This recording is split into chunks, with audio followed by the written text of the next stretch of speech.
Welcome to Nothing Exempt. I'm Nick Pardini, and I'm with my co-host Brian Piotr, and I'm here in Los Angeles with a special guest, Paul Barbato, aka Barbie from Geography Now. Hey, how you guys doing? And today we're going to talk about all things geography. Before we get started, as mentioned, the show is brought to you by the Cause and Effect Report. For more on that, go to causeandeffectreport.com. Now we'll start with our questions. Paul, what originally got you the idea of starting Geography Now? Like, I always knew there was a shortage of like geography channels on YouTube, but you were the first one to really capitalize on this. Yeah, that's actually you pretty much nailed it. That's kind of why I made the channel, because I was looking for a channel that kind of covered informational profiles on every country in the world. I kept searching. Nobody really did it. They were like, oh, top 10 fun facts about blah, blah, blah. But there weren't really any channels that kind of covered just the overall general profile of a country, like the demographics or the trade sector or the physical landscape.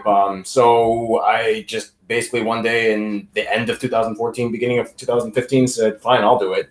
So that's kind of how I became the first channel. So yeah, and just frustration. I guess that's your answer, frustration.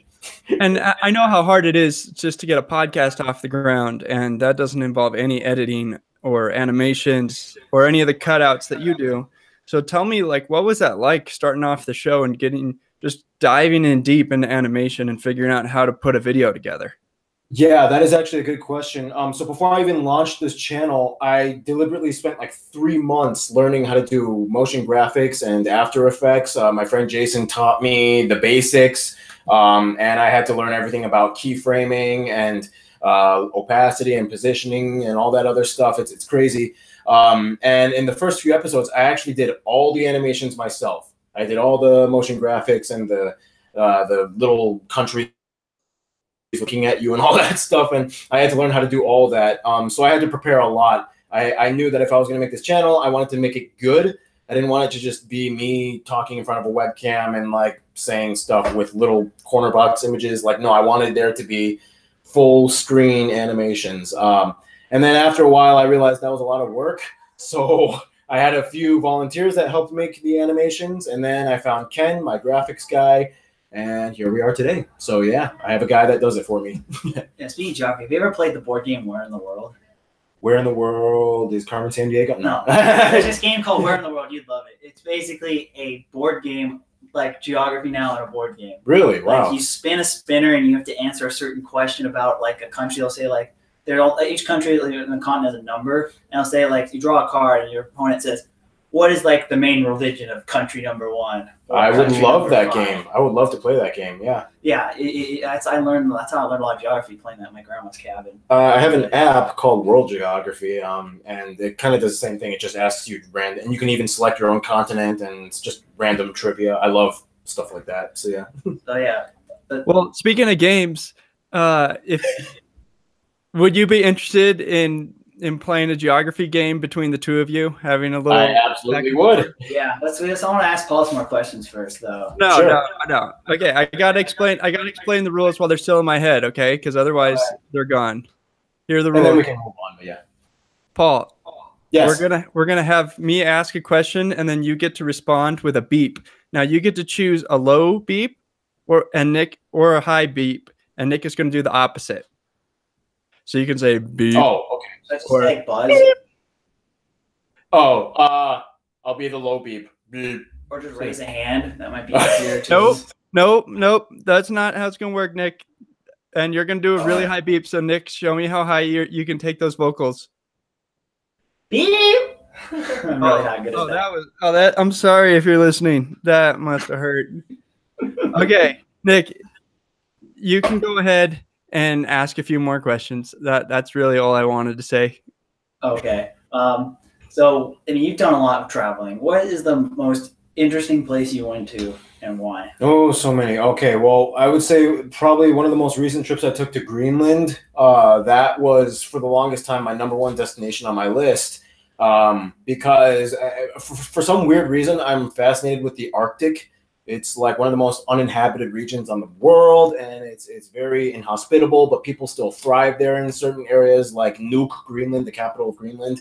And the people there are just so strange because they have their own unique set of customs and traditions, but history. So that was really cool. It was basically the Arctic straight up. It was like a completely different planet, just rocks and ice, but they still find a way to live off of it. So I love that. Tanzania is one of my favorite places I've ever been to in Africa. Did you go to Zanzibar? No, I went to Arusha, which is close to Kilimanjaro. And then I took a bus to Nairobi, and it took forever, and the ride was bumpy, but it was beautiful. Like the scenery, I've never seen anything like it. You could even see like giraffes running off in the distance, and it's not even a national park. It's like right by the highway. So it's pretty cool. New Zealand was great. Singapore, I chose Singapore because you can literally cross the bridge into Malaysia, and you can take a boat to Indonesia. So you can kill 3 birds with 1 stone in one day if you want. So it's funny. I lived in Singapore, and I went to both Malaysia and Indonesia, but I took planes to places I went. I didn't actually like cross it by like to Johor or take a boat to Bintan or anything like that. Yeah, there's a really cool place called Pulau Ubin. It belongs to Singapore. It's an island. It's like the last jungle island of Singapore. It's like it's not even it's a really cool place. You just rent a bike and you can go around the whole island, and you can see monkeys. Not many people know about it, but yeah, I recommend that if you ever go back. It's just like a $2 ferry. Yeah. So yeah, my favorite thing was Wave House Sentosa. Where was that? It's Sentosa Island. The one with all the amusement parks and everything. Yeah, they have this surf machine there that's a full size like 10-foot wave. They only have 3 of them in the world after the one closed in San Diego because too many idiots broke their arm on it. Oh, well, I mean, go figure. But like, I lived in Singapore for a year. It's funny. I went there like a lot, and you never saw the locals on it. It was like me and a bunch of Aussie expats. Yeah, Sentosa, I mean, it's the fun island. It was a lot of fun, actually, though. Yeah. And as far as traveling, is there a way you'd prefer to see the world? Like, is it by foot, by train, by boat? I prefer to go places where there's not a lot of people crowding around and ruining everything. So that's my rule. I actually have an index score of how crowded and touristy a place is. And if it's like number 5 on the index, then I avoid it. So it's like from 1 to 5. 1 is the best, 5 is the worst. If you were to take a boat like by yourself in the Arctic or walk around by yourself on foot, like is there a mode of transportation you'd prefer to be on? If it's a metropolitan area, probably I like taking metro trains a lot, like subway stations. If it's a big city, I like exploring the metro system of a big city and getting around by public transportation a lot because then I don't have to worry about traffic. But otherwise, no, I really like going by foot or bicycle, just because then I get to see things in a slower but more. I have more time to look around and observe things in a more, intense and intimate setting. So I don't have to rush everything. But yeah, that was my phone. Sorry. Well, but yeah, I prefer to look at things up close in person rather than just from a speeding bullet train or whatever. So yeah. Well, I was thinking that because you have this fascination with the Arctic, a lot of the only ways to see that is like either by helicopter or by boat, and not a big boat. Or dog sled. Or dog sled. Yeah. Yeah. You have really no choice when you're up in the Arctic. You have to slow down. You thought about doing the Iditarod? I saw the Iditarod when I went to Anchorage for a geography competition that I hosted. That was really cool. And I don't think I could handle that, though, because it's like days of dog sledding and you have to like set up a tent or I don't know. Or yeah, it's the people who do that. I salute them because they are hardcore. I could never do what they do. But more power to you for going to Alaska in the winter. I've been there in the summer on a family trip. I liked it because you could play golf with a tee time at 10 p.m. and finish at 4 in the morning. Yeah. It's probably one of the best rounds of golf I ever played, too. Oh, my gosh. The people who live all the way up there, I don't know how they do it, but I give them much respect. So, yeah. But, okay, so I've got 15 questions. I want to ask them all. Sure. So I don't know how easy it's going to be with the camera going back and forth for me to see who's first. So why don't you just rotate or something? Well, just make the sound, and then you know who won, and that person gets to answer. How about we make the sound and raise our hand, and whoever you think goes first. Or Dominic, you in the back, you can follow who is in the You're the moderator of seeing who goes first. Yeah, just we raise hands and you. Oh, we got somebody behind the camera. Dominic, can you also keep count of who has how many points? You can say hi if you want. Hi, everybody. It's my brother Dominic. His first appearance on Nothing Exempt. I probably know his last. Okay, so are you guys both ready? Yeah. I have 50 questions, and I tried to make them as hard as possible. Some are easier than others. I say go for it. Let's do it. Okay. What is the second tallest mountain in the world? Oh. I got it first. Okay, yeah, you got it first. Yeah. It's K2. Okay, bonus points. Can you name the third tallest? Oh. Is it Kanchenjunga in India? I don't know. Yeah, you got it right. I got it? That's it? Yeah, that's amazing. Kanchenjunga in India. Yeah. Wow. Okay. I was just guessing. All right, 1-1. What country has the most volcanoes, active or inactive? Oh, okay. I think I got this one. Is it Indonesia? Oh, yeah. No, it's the United States of America. Really? Wow. Sure. I did not know that. Really? We have the most? We have the most. Where are they other than Hawaii? Probably West Coast. The Pacific Coast, and there's always that giant one underneath Yellowstone that could blow up the world. Oh, yeah, that's true, yeah. So go figure. Yeah. Okay. What is the world's largest lake by area? Beep. Lake, wait, is it it's not the Caspian Sea if you consider it, but if not, Lake Superior? That's correct. Which one? Which one was correct? Lake Superior. Okay, got it. Okay. Well, the Aral Sea, but that's all dried up. Yeah, but some people think Caspian Sea is a lake, but whatever. Okay, and bonus points. What's the biggest lake by volume? Okay. It's Lake Baikal. That's correct. Okay, this one's hard, I think. This really surprised me. What's larger by area, Greenland or Egypt? Oh, I'm guessing because this is a cool podcast, maybe Egypt. I think it's Greenland. It's Egypt. It is? Okay, yeah. Okay, because the Mercator projection, yeah. Yeah. I thought Greenland What territory's capital shares the same namesake as our $10 bill? Sorry?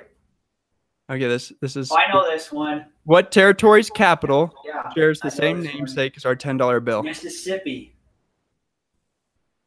What's that have to do with our $10 bill, Nick?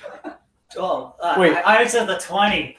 Oh, Wait. I know it now. It's Bermuda. Hamilton? Bermuda. Hamilton. Alexander Hamilton. Hamilton, Bermuda. Who got the point on that? Nobody? Both of you? I guess. Okay. I mean, we knew it, but we messed it up. Answer? It's Bermuda. Because the capital of Bermuda is Hamilton. Yeah, So, I mixed it up with the $20 bill. Nobody Stupid gets moment it. of the day. Okay. I knew what the $10 bill was, but I'm like, what? Something about a territory? Yeah. I mean, Yeah, whatever. Okay, you're both going to know this one, so just whoever's faster. What's the capital of Armenia? Oh, Yerevan. Ding, ding. You win. What capital has the largest population outside of Asia? Outside of Asia. Ding, ding, ding, or beep, beep. Is it Mexico City? Yes, it is. Okay, got it. Woohoo. The geography guy is better at geography so far. 2 to Okay. 5. Here's 2 to 5. Oh. here's a question on nomenclature. What is a desert covered in rocks called? Desert. Oh, wait. A rocky desert. Ding, ding, is it? Oh, no, it's not a wadi, is it? No. It is a hamada. Oh, Hamada. Oh, okay. That's a good question. This is pretty easy. So what is the latitude of the North Pole? Yeah. Oh, okay, go. The latitude of the North Pole is it's 360. No. But Would you like to steal the answer, Barbie? Yes, is it 0? No. Wait, what? what? 0. It is 90 degrees north. Oh, the latitude. I was thinking of the or what do you call it? Longitude. No, wait. No, it's. You can be at. Really go 90 north? I thought Really? it was like throw a circle. This It's is 90 north, embarrassing. I 90 should know south. this. This is so embarrassing. I should know this. Measured from the equator. Oh, because the equator is The 0. equator's 0. Oh! That's how that works, everybody. Okay. Cheers. Math, hard. I don't teach math. That's Can like you a- visualize- Science guy, man. Oh, yeah, yes. Okay, what country is directly east of Benin? Oh, ding, ding, ding. Nigeria. Yes, sir. Yes. Woohoo. 6-2, Paul. What is the most populous region in China? Ding, ding. It's Guangzhou. No, sir. Or Barbie, Guangdong, practice- sorry. Yes, sir. It's Guangdong. Actually, yeah, okay. And the reverse, what is the least populous region in Canada or province? Ding. Oh, who was first? You got it? It's the Northwestern Territory. No, sir. That's not it. Ding, ding, ding. Is it Nunavut? No, it is the Yukon province. Really? Really? Wow. Okay. Oh, wow. Huh. Okay. And the very last question that I prepared today is, what is the highest waterfall in the world? Oh, ding, ding, ding. Is it Angel Falls? It is Angel Falls. Okay. Yeah, Paul, Do you know what got it. country that is in? It's in Venezuela. Yes, it is. Okay, that was everything. Good job, Barbie. You won. With the Oh, final yeah. score. It was 3-7, Paul. But that was 15 questions, so Yeah, but then you missed a handful of them. we missed a handful of the questions. that latitude thing that threw me Yeah. off. Well, I thought I was adding something easy in there, and then on the harder ones, you guys both got it. So Oh, yeah. Wow, yeah. I'm embarrassed by that latitude Yeah, question. same. Like, I was off by 90. I was off by 200. I just thought a circle's 360. Is it 0? Yeah. Well, only here you can get me messing up that bad. Yeah, Okay. Good questions, Brian. Good questions. Good questions. Thanks. I did that instead of work today for like a solid hour. Cool. Yeah. So, what's next for Geography Now? Immediately I'm working on the Mexico episode, literally writing a script. But if for the next season of Geography Now, we are going to possibly go to ThinkerCon in Alabama. It's the Educational YouTubers Convention. And I might bring Ken with me because he has to document everything on the camera. We are coming up with a new Halloween merch line. It's going to be the blood of those who fought for the country. It's the greatest view. Yeah, I'm working on a design right now. Hopefully we can sell that before Halloween. And I am not allowed to say it, but we are working possibly with a network. We're going to pitch something, but I'm not going to say too much about it, but we'll see. Yeah. I mean, when it comes to that, like, then at one point you just notice that basically every country has the flags for all. So many, yeah. Red just means blood for so many countries. So I'm like, why don't I just make this into a little spin-off thing? Do little animations. Yeah, there's a YouTube video that basically is every animation. I saw that. Yeah, somebody actually compiled all of the blood animations and put it in a video, and I'm like, this guy, thank you for doing that. Out of curiosity, is that the red in the American flag too? No, I don't think so. I think it I know for sure. Obviously we both know that it stands for the 13 colonies, but I think it also stands for like valor. I don't know. I got to look into it. I got to research more in our own country. But I don't know what the red is for the Swiss flag either. Yeah, but I don't think it's that. Oh yeah, you're dual citizen, and Yeah. and oh my gosh, I love Switzerland so much. I want to go back, but a little expensive. But yeah. Yeah, I mean, I only go when I have relatives to stay with. Oh yeah, you can avoid accommodation costs. Yeah, it's. I mean, like just to buy like a gyro sandwich, it's like $10. Oh my wow, and groceries. Like I tried to stay budget wise and get groceries, and even that was kind of expensive.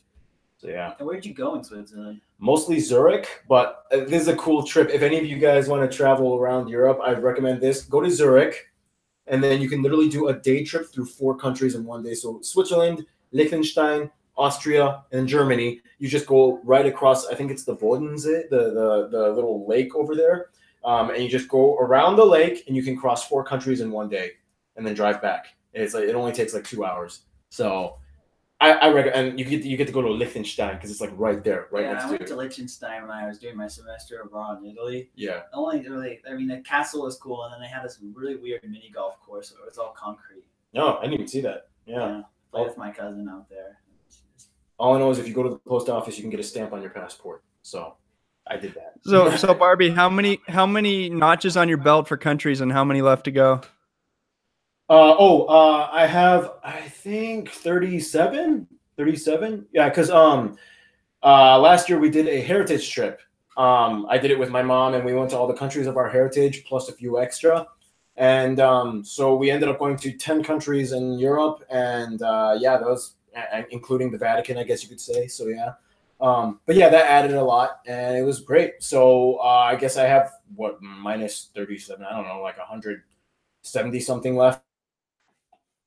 Well, I would like to. It's difficult, but I would like to. Yeah, So I mean, I've been to 43 countries myself. oh, okay. And I mean, there's maybe realistically, I think about all the countries that I think would actually be interesting to go to, it's maybe 80. Oh, okay. And like, because a lot of them like are just logistically very difficult to get to, or it's not unique enough to plan a whole trip. Yeah, those are ones that I'm most interested in. The more difficult ones to get into. Like, I think kind of a good way to figure out that stuff that's still like nice but not super crowded is look up whatever like the top 50 things that are people like to share on Instagram and just avoid those. Because traveling in the Instagram era has changed a lot. People just want to be seen on a certain place in Instagram. So these otherwise really cool places like Uruguay is a perfect example of this. Like if you haven't gone to Punta del Este, yeah, I'd highly recommend that. Or Chile, it's a similar. Yeah. Like, there's no like Instagram worthy sites there. People skip it, but it's really nice. What I really wanted to do, my #1 trip after I finished Greenland, because now I can cross that off the list. My #1 trip now was going to be West Africa, just the whole Trans-West African Highway. It starts in Mauritania, and you go all the way, and it ends in, I believe, Cameroon or Nigeria. Yeah, and you cross like 13 different countries. I really wanted to do that. I had it all planned out, but then I bought a house. So yeah, my travel budget just completely went away. Yeah, similar. So I was planning on going to Australia and New Zealand for my 30th birthday, and then I started a business. Oh yeah, man, fiscal prudence and adulting, man, it gets in the way of everything, right? Jeez. Yeah. It's the worst. Growing up, man. But you know, we have to. Yeah, and my next probably trip I'd like to do is once I decide I want to travel again is the Cayman Islands. Oh my gosh, the Caribbean. A lot of people, besides like the big hot shots like Bahamas, Dominica, and like all those other places, like nobody pays attention to those islands. But even Barbados is underrated outside of Canadians. Oh my gosh, yeah. I went there after college. I quit my first job, and I was like, I need to relax. So I had a friend who was studying abroad in Barbados. I was calling, man, can I crash at your place for a week? And he's like, sure, Nick. It's like book a I love how you and I kind of think the same way. It's like, if you know somebody there, then I'll travel there. So that way I don't have to pay for a hotel. It's like, can I just crash with you? Well, yeah. Like when your friends are all studying abroad, you can do that. Yeah. Like now, I'd like to.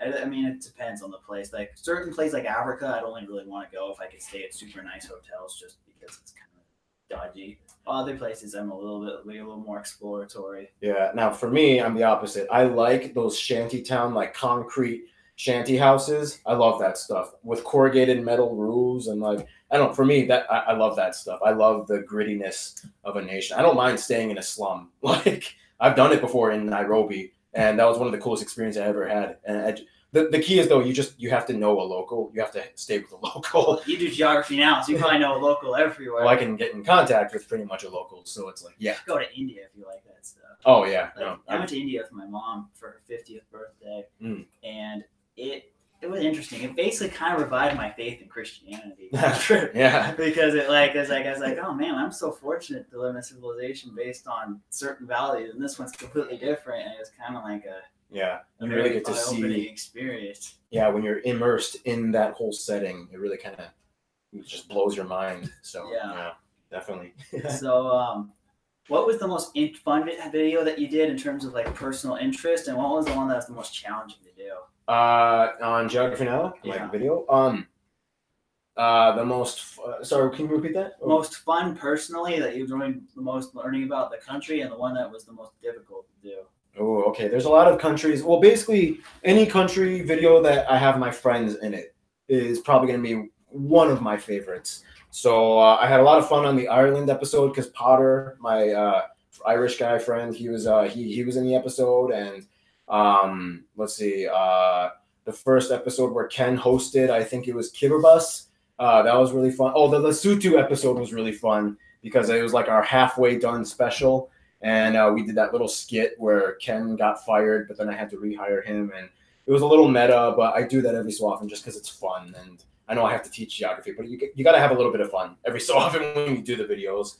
So yeah, the China episode was really fun. Denmark was really fun. India was really fun. Just anything where there's a lot of my friends in the videos. Those are my favorite ones because I like working with my friends. Yeah. And as far as being on YouTube, have you and your relationship with what YouTube is as this giant organization changed as they've modified the way that they do things? Like, are more people watching longer, or has there been anything that's changed over the years from the way that YouTube operates? Right. So I'm pretty sure you guys are totally aware of, the whole like adpocalypse thing or whatever, and how they changed up their monetization process or whatever. Fortunately for me, I was not affected in any way really, because Geography Now is an educational content channel. So basically, they were mostly just kind of gearing that whole deal towards vloggers, I think, and people who are just kind of putting out risque material. But Geography Now is pretty safe in regards to that because all we do is we teach geography. We don't really do anything crazy or controversial. Sometimes we talk about controversial topics. I give you credit though for having a pretty objective perspective on all that. Yeah, we try to keep it very simple, very plain. We try to keep it as non-biased as possible, which is why we talk to our subscribers a lot. We get a lot of our information from people from the countries of the videos we're doing. So it's like if we get anything wrong, it's their fault. So it's like the people from the country. But yeah, it's just YouTube as a corporation. It's like I can see why they do some of the stuff that they do because it's getting bigger, and when you get bigger, there's more problems that will come up, and you have to address them. Otherwise, people are going to bring it up and ask you why you didn't address them. So I'm not a big business person, but I can kind of understand why they do what they do. I feel like, does it need some tweaking around in certain areas? Yeah, sure, as does a lot of other big corporations that have to deal with big problems. But it's a process, and I'm just going to sit back and see how it goes. And as long as I can keep doing what I keep doing, then I'm happy. So that's it. Just one more follow-up. Have you considered doing anything with YouTube Red at all? I haven't really looked into it that much. I think I can do it now because I think you have to have 1 million subscribers or something like that.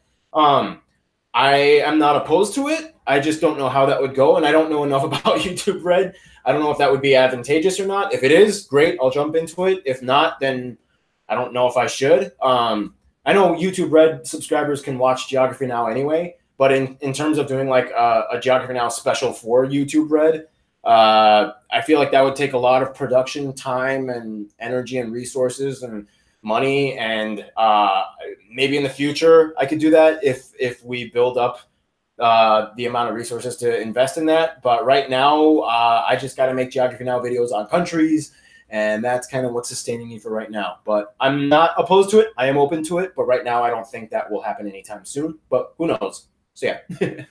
And what is the most interesting thing you've gotten mailed to you from a fan? Oh, a lot of weird things. I got a taxidermized fox head, 2 of them from Australia. I got 2 taxidermized fox heads. I got adult diapers sent to me for some reason. What else? It's kind of a novelty in Japan. Oh, they are? Yeah. It's like the joke that there's more adult diapers manufactured in Japan than baby diapers. Because they have an aging population. Yeah. I could see that. Yeah. Man, I don't even know. I got a translated into the Palauan language Bible from Palau. That was interesting. It's all written in the Palau language. Man, so many things. I like things that are sent from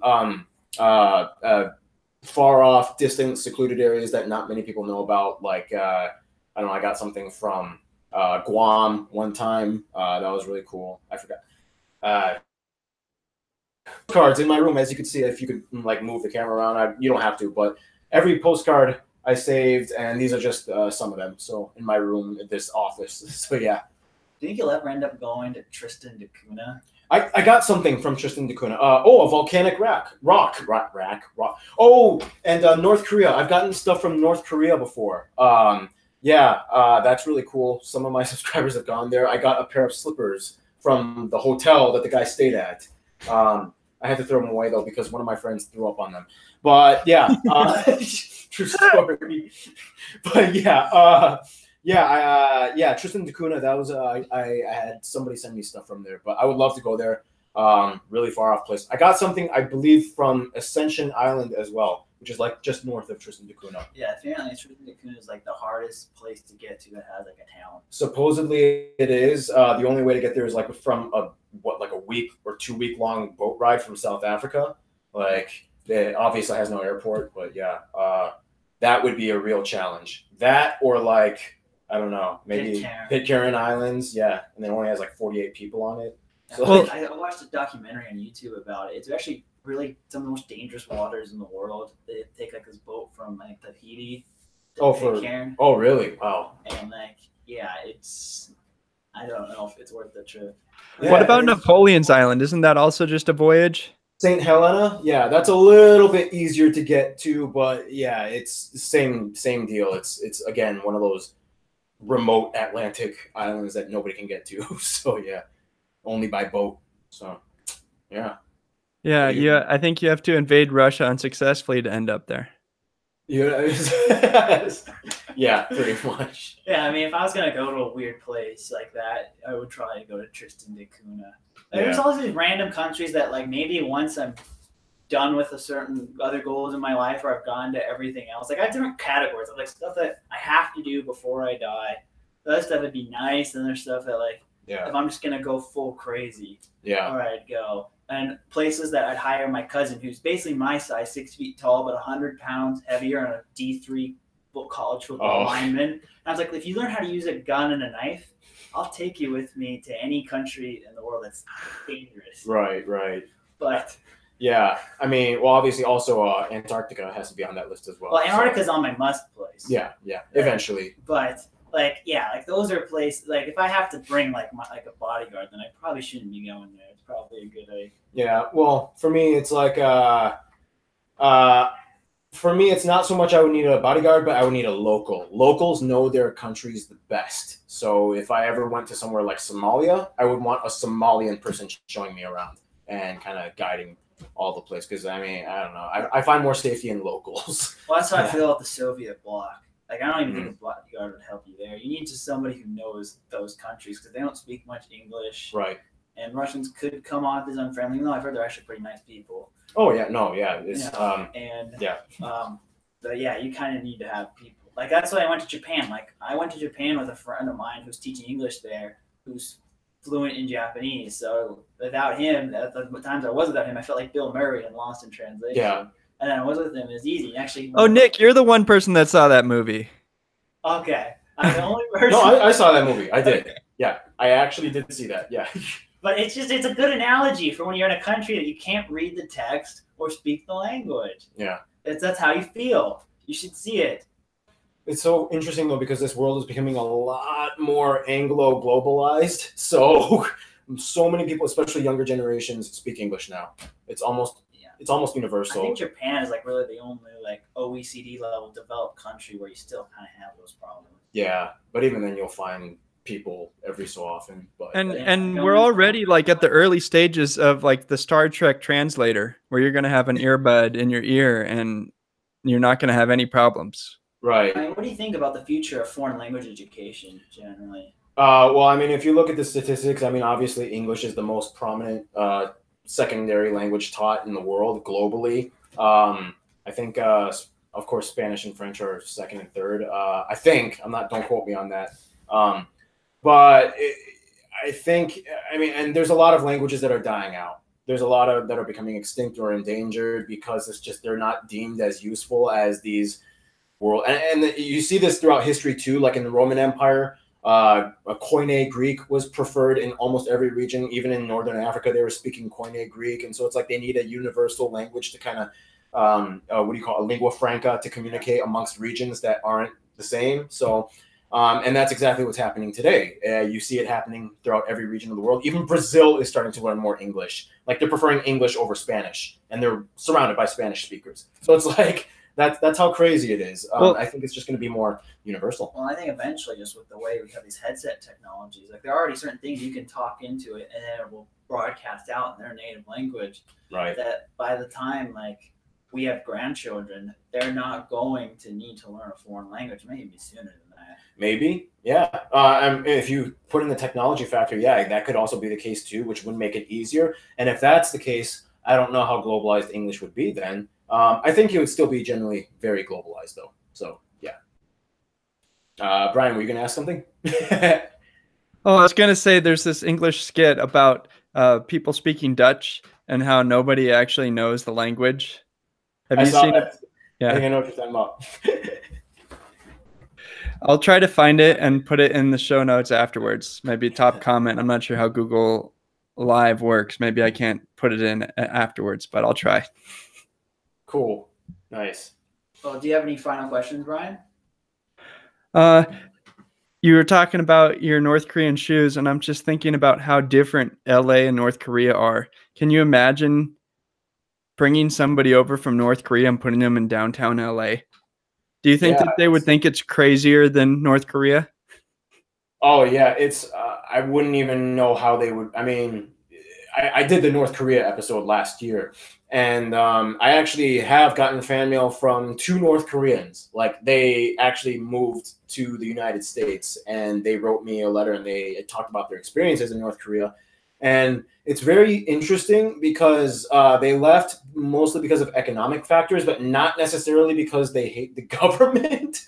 So they still kind of praised the dear leaders, but they did not want to live in the country. So it's so ingrained in their psyche that they have to praise the leaders.